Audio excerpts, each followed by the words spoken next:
4 ou 5 cavalheiros debatiam uma noite várias questões de alta transcendência, sem que as disparidades dos votos trouxessem a menor alteração aos espíritos.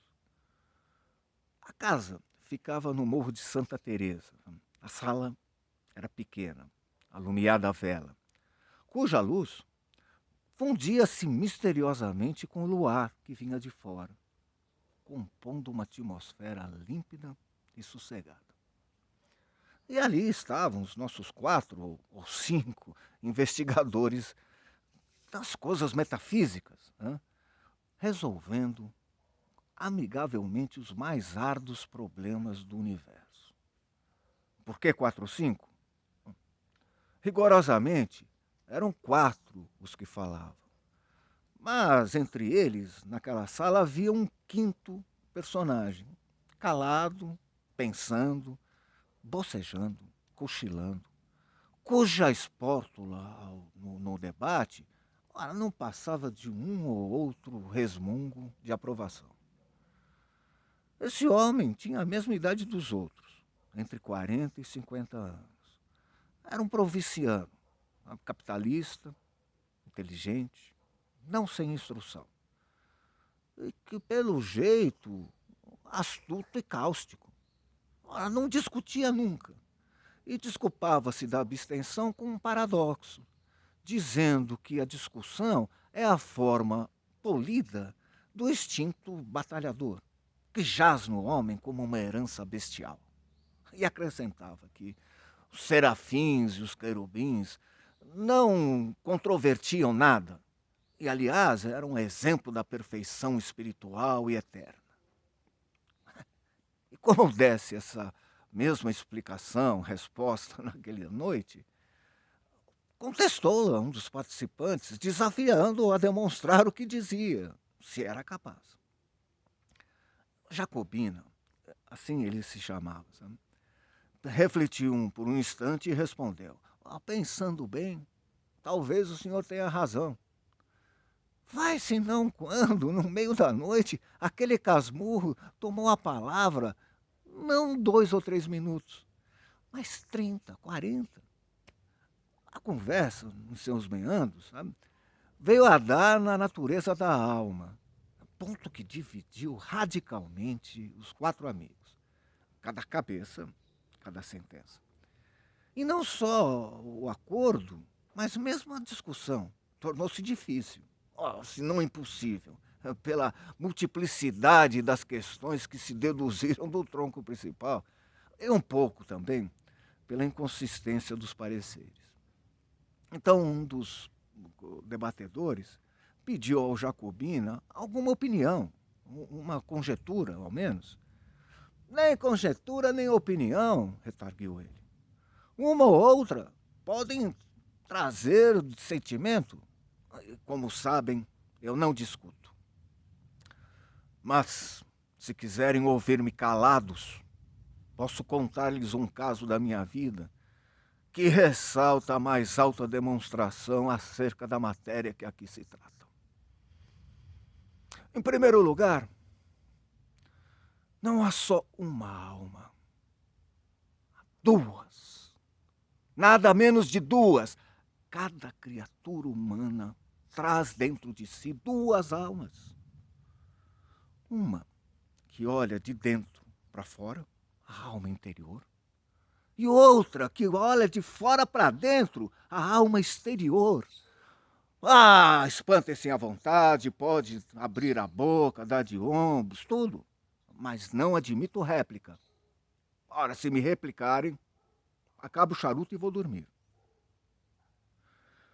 A alma exterior que me refiro pode ser um espírito, sim, um fluido, um homem, muitos homens, um objeto, uma operação. Há casos, por exemplo, que um simples botão de camisa é a alma exterior de uma pessoa. E assim também a polca, um livro, uma máquina, um par de botas, um tambor, etc.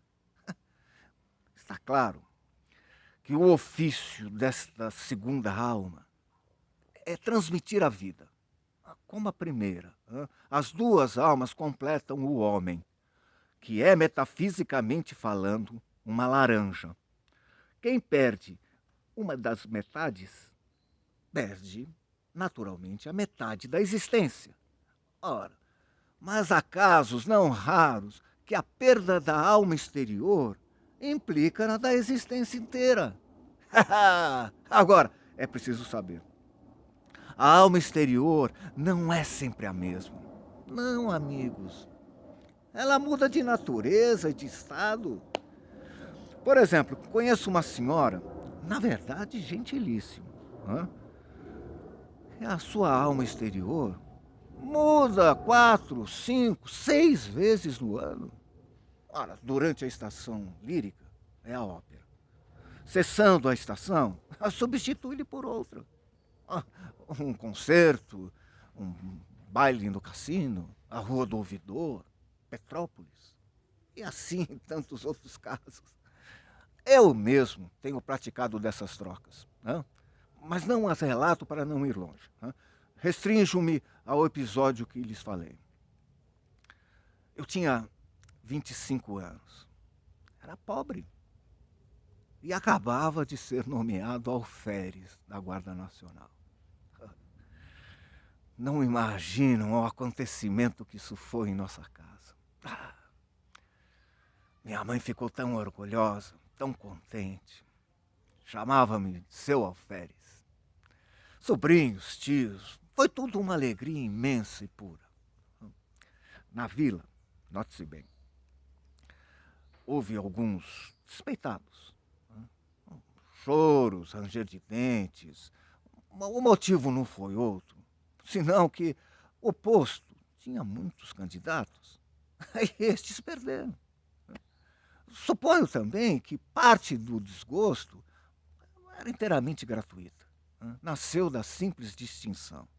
Lembra-me de alguns rapazes que se davam bem comigo e passaram a me olhar de viés por algum tempo.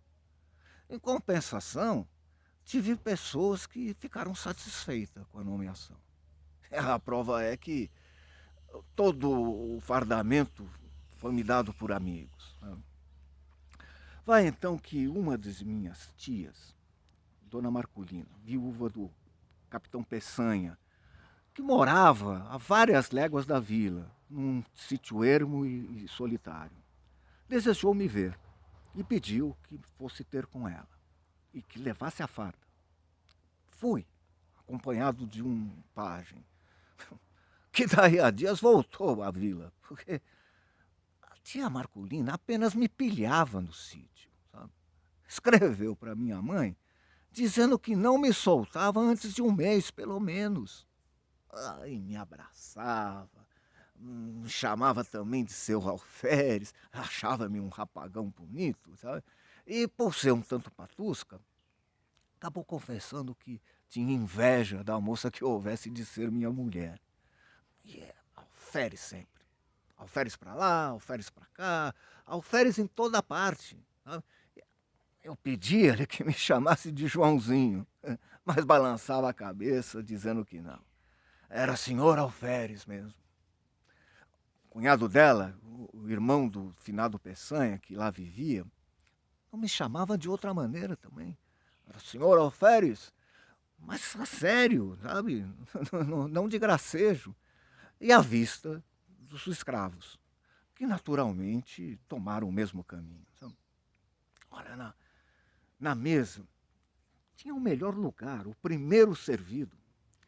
Não imagino que, se lhes dissesse que o entusiasmo de tia Marculina chegou ao ponto de mandar pôr no meu quarto um grande espelho, obra rica e magnífica, que destoava do resto da casa, sabe? Cuja mobília era modesta e simples. Era um espelho que lhe dera a madrinha, que esta herdara da mãe, que o comprara de uma das fidalgas que vindas em 1808, com a corte de Dom João VI. É um espelho naturalmente velho, mas via-se-lhe ainda o ouro, sabe? comido em parte pelo tempo, e umas esculturas de delfins na moldura, caprichado, sabe, pelo artista. Tudo velho, mas bom. E foi, como digo, uma enorme fineza, porque o espelho estava na sala e era a melhor peça da casa. Mas não houve forças que a removessem de tal propósito. Respondia que não ia fazer falta, que era só por algumas semanas e que o senhor Alferes merecia muito mais. O certo é que com todas essas coisas, os carinhos, atenções, obséquios, fizeram de mim uma transformação que o natural sentimento da mocidade ajudou e completou. O Alferes eliminou o homem. Sim, meus amigos, durante os primeiros dias, as duas naturezas equilibraram-se. Mas não tardou que a primitiva cedesse à outra e sobrasse uma parte mínima de humanidade. Aconteceu, então, que a alma exterior, que antes era o sol, o ar, o campo, os olhares das moças, mudou de natureza e passou a ser só a cortesia, os rapapés da casa e tudo o que me falava do posto, nada do que me falava do homem. A única parte de cidadão que restou em mim era aquela que entendia o exercício da patente. A outra evaporou-se no ar, no passado. Custa-lhes a compreender, não é mesmo? Entenderão. Os fatos explicarão melhores os sentimentos. Os fatos são tudo. Vamos a eles. Depois de 3 semanas, eu era outro. Totalmente outro. Era exclusivamente Alferes. Ora, mas um dia recebeu tia Marculina uma notícia grave. Uma de suas filhas, casada com um lavrador residente a 5 léguas dali, estava mal. A morte. Adeus, sobrinho. Adeus, Alferes. Era a mãe extremosa que arrumou viagem e pediu para o cunhado que fosse com ela e a mim que tomasse conta do sítio.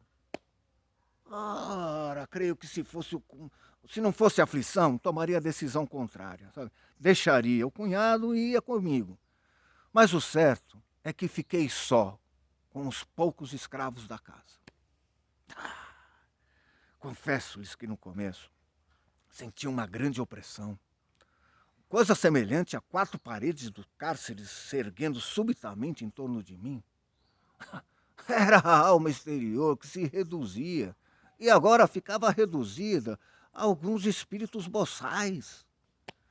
O Alferes continuava a dominar dentro de mim, embora a vida fosse menos intensa e a consciência mais débil, verdade.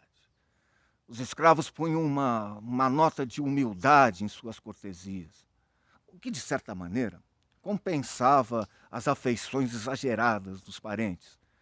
Mas notei mesmo naquela noite que eles se desdobravam de respeito, de alegria, de protestos.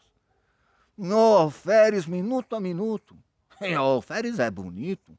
No Alferes há de ser coronel. O Alferes há de casar com moça bonita, filha de general. Um concerto de louvores e presságios que me deixou estático. Ora, pérfidos. Mal eu podia suspeitar a intenção secreta dos malvados. Matar-me, pensariam os senhores. Ora, antes fosse.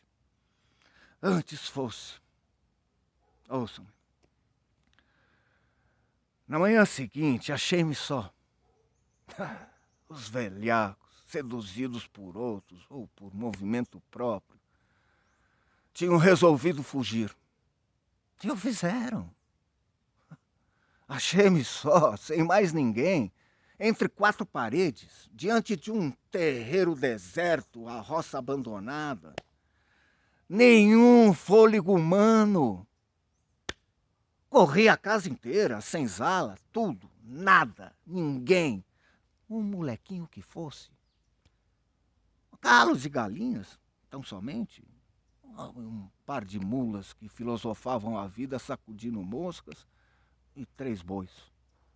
Os mesmos cães foram levados pelos escravos. Nenhum ente humano. Parece-lhes que isso era melhor do que ter morrido? Ah, era pior.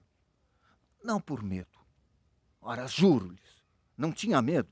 Ah, eu era danadinho, tanto que não senti nada nas primeiras horas. Fiquei triste com o dano causado à tia Marcolina, perplexo um tanto por não sabendo o que fazer, se ia ter com ela para dar a triste notícia ou ficar tomando conta da casa. Decidi-me pela segunda opção, para não desamparar a casa, porque se minha prima enferma estava mal, eu ia só aumentar a dor da mãe sem remédio nenhum. Enfim, esperei que o irmão do tio Peçanha voltasse naquele dia ou no outro. Mas não voltou naquele, nem no outro, nem na semana inteira. Minha solidão tomou proporções enormes. Nunca os dias foram mais compridos. Nunca o sol abrasou a terra com obstinação mais cansativa. E as horas batiam de século a século no velho relógio da casa, cujo pêndulo tic-tac, tic-tac, tic-tac, feria minha alma com um tilintar contínuo da eternidade. Never forever, never forever, forever, never forever. Era assim que o relógio da tia Marcolina fazia. Não eram os golpes do pêndulo, era o diálogo do abismo, o cochicho do nada. Então a noite. Olha, não que a noite fosse mais silenciosa. O silêncio era o mesmo do dia. Mas a noite era a sombra. Era a solidão ainda mais estreita ou mais larga. Ninguém nas salas, nos corredores, nos quartos, no terraço, no terreiro, ninguém em parte alguma. Teriam medo? Antes eu pudesse tê-lo, viveria. Mas o característico dessa situação é que nem sequer eu podia ter medo. Isto é, medo vulgarmente entendido. Tinha uma sensação inexplicável. Eu era como um defunto andando, um sonâmbulo, um boneco mecânico. Dormindo era outra coisa. O sono dava-me alívio, sabe? Não pela razão comum de ser o irmão da morte, mas outra. Acho que posso explicar assim esse fenômeno. O sono, eliminando a necessidade de uma alma exterior, deixava atuar a alma interior. Nos sonhos, fardava-me orgulhosamente em meio à família e os amigos, que elogiavam-me o garbo, chamavam-me de alferes. Vinha um conhecido nosso de casa e prometia-me o posto de tenente, outro de major ou de capitão, e tudo isso fazia-me viver. Mas quando acordava, o dia claro, esvaía-se no sono a consciência do meu ser novo e único. Porque a alma interior perdia a exclusividade e ficava dependendo da outra, que teimava em não tornar. Não tornava. Saía fora, ia de um lado para o outro, a ver se achava algum sinal de regresso. Nada, coisa alguma. Nada mais que a poeira da estrada e o capinzal nos morros. Então voltava para casa nervoso, desesperado. Deitava-me no sofá da sala e tic-tac, tic-tac, levantava. Passeava, tamborilava os dedos na janela, assobiava. Certa ocasião, lembrei-me de escrever alguma coisa, sabe? um artigo político, um romance, uma ode. Não decidi nada definitivamente. Sentei-me, tracei umas palavras no papel, algumas frases soltas, para trabalhar o estilo. O estilo. Como tia Marculina, deixava-se estar. Coisa alguma. Quando muito, via enegrecer a tinta e alvejar o papel. E a comida, então? Comia mal. Frutas, farinhas, conservas, algumas raízes tostadas no fogo. Mas eu suportaria tudo, alegremente. Não fora a terrível situação moral que me achava. Recitava poesias, discursos, trechos latinos, liras de Gonzaga, oitavas de Camões. Às vezes fazia ginástica, mas nada. Tudo silêncio. Silêncio imenso, vasto, infinito. Apenas sublinhado pelo pêndulo no tic-tac, tic-tac. Na verdade, era de enlouquecer. Mas vão ouvir coisa pior. Convém dizer-lhes que, desde que ficara só, não olhara uma só vez para o espelho. Não por abstenção deliberada. Um impulso inconsciente, era um receio de me achar-me dois ao mesmo tempo naquela casa solitária. Se tal explicação é verdadeira, nada prova melhor a contradição humana. Porque depois de 8 dias, me deu na veneta olhar para o espelho exatamente para achar-me dois. Olhei e recuei. Olha, o próprio espelho parecia conjurado com o resto do universo. Não me espelhou a imagem inteira, nítida, mas vaga, esfumaçada, difusa, sombra de sombra. A realidade das leis da física não permite negar que o espelho reproduziu exatamente contornos, feições, mas tal não foi a minha sensação. Então tive medo. E atribuí o fenômeno à excitação nervosa que me achava. E receei ficar mais tempo e enlouquecer. Vou-me embora, disse comigo.